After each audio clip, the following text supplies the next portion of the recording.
Hello everyone, this is Siddhant Singh from third year CS4 Acropolis. Today topic is segmentation in computer graphics and visualization.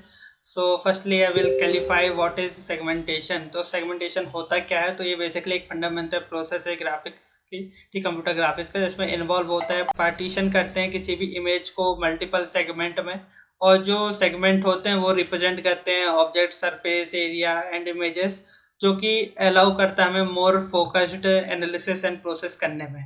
ठीक है, अब इसमें कुछ importance of segmentation बताते हैं। जैसे कि सेगमेंटेशन में इंपॉर्टेंट क्या होता है, पहला होता है ऑब्जेक्ट रिकग्नाइजेशन, सेकंड होता है इमेज एनालिसिस एंड थर्ड होता है इमेज एडिटिंग। ठीक है, तो ऑब्जेक्ट को पहले रिकग्नाइज करने में, समझने में इससे हेल्प मिलती है, एंड सेकंड इमेज को आप एनालिसिस कर सकते हो एक्सट्रैक्ट करके। ठीक, एंड थर्ड इज इमेज को एडिटिंग करने में इसका बहुत इंपॉर्टेंट यूज़ होता है। तो यहाँ पे पहला है रीजन बेस्ड सेगमेंटेशन। तो इसमें भी तीन है, पहला है सिमिलरिटी बेस्ड, सेकंड है बाउंड्री बेस्ड एंड थर्ड है स्प्लिट एंड मर्ज। तो सिमिलरिटी बेस्ड में होता क्या है, जिसमें सेम टाइप के पिक्सल होते हैं उनको एक तरफ कलर कर लेते हैं, एंड सेकंड है बाउंड्री बेस्ड। बाउंड्री बेस्ड में क्या होता है, जो आजू बाजू की बाउंड्री और रीजन होती है उससे हम समझ पाते हैं कि इमेज कैसी होगी, एंड थर्ड है स्प्लिट एंड मर्ज बेस्ड। तो इसमें क्या होता है, स्प्लिट एंड मर्ज में जो इमेज है उसको स्मॉलर रीजन में स्प्लिट कर लेते हैं, स्मॉलर पार्ट्स में, देन उसको मर्ज करते हैं, जो कि प्री डिफाइंड सिमिलरिटी क्राइटेरिया होता है। देन यहाँ पे एक और टॉपिक पे आते हैं जो कि थ्रेशोल्ड बेस्ड सेगमेंटेशन। ये भी चार है। तो पहला है ग्लोबल थ्रेशोल्ड, सेकंड है एडाप्टेड थ्रेशोल्ड, थर्ड है हिस्टोग्राम बेस्ड एंड फोर्थ है ऑटो मेथड। तो पहला यहाँ पे है the similar approach applied in a single intensity threshold to the entire image into for background and यहाँ पे सेकंड है एडाप्टिव थ्रेशोल्ड, जो कि मोर एडवांस टेक्निक होती है। उसमें क्या होता है कि जो डिफरेंट रीजन होते हैं इमेज के, उसको बेटर हैंडलिंग करने के काम आती है। एंड थर्ड है यहाँ पे हिस्टोरिकल बेस्ड, जो मेथड एनालाइज करता है पिक्सल इंटेंसिटी को और हिस्टोग्राम को, जो ऑटोमेटिक डिटरमाइन कर लेते हैं threshold value of segment.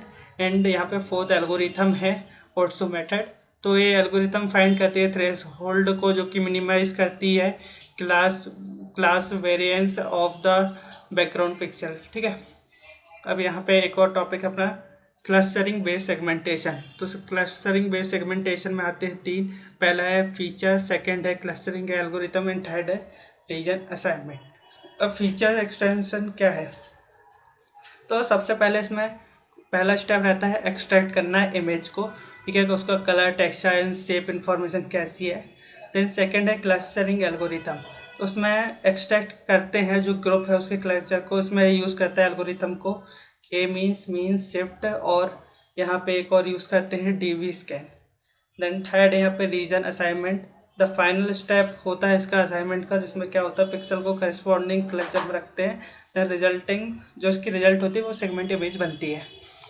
Then उसके बाद बनता है सेमेटिक सेगमेंटेशन। अब ये है क्या, जैसे कि देखो सेम टाइप की, जैसे कि पीपल है तो भी ये सेगमेंटेशन सेम टाइप के पीपल को डिटेक्ट कर लेगा, व्हीकल है तो व्हीकल को डिटेक्ट कर लेगा, बिल्डिंग है तो बिल्डिंग को डिटेक्ट कर लेगा, एंड अगर फॉरेस्ट वगैरह है, वेजिटेशन है तो वो भी डिटेक्ट कर लेगा। अब इसके कुछ एप्लीकेशन के बारे में बात करते हैं, जो कि यहाँ पे तीन है। तो ये कहाँ कहाँ यूज़ होता है, तो पहला है मेडिकल फील्ड में, थर्ड है ऑटोनोमस व्हीकल एंड थर्ड है इमेज एडिटिंग। तो मेडिकल फील्ड में कैसे होता है, मेडिकल इमेज में कि कुछ जो स्ट्रक्चर होता है ऑर्गन्स का, ब्लड वेसल का, उसको इसकी मदद से समझ सकते हैं।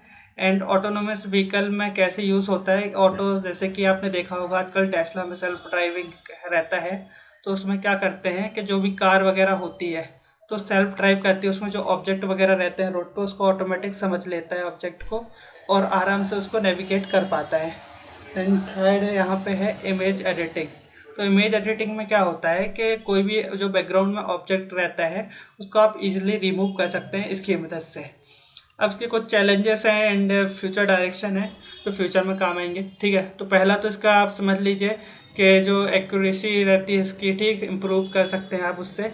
सेकंड, इसका रियल टाइम प्रोसेसिंग में यूज़ होता है। थर्ड, इसको अनसुपरवाइज्ड लर्निंग रहती है, एंड फोर्थ इसमें मल्टी मॉडल फ्यूजन रहता है। तो ये था हमारा आज का टॉपिक। अगर आपको हमारी वीडियो अच्छी लगी हो तो लाइक शेयर सब्सक्राइब करिएगा। मिलते हैं अगले वीडियो में, तब तक के लिए बाय बाय, थैंक यू।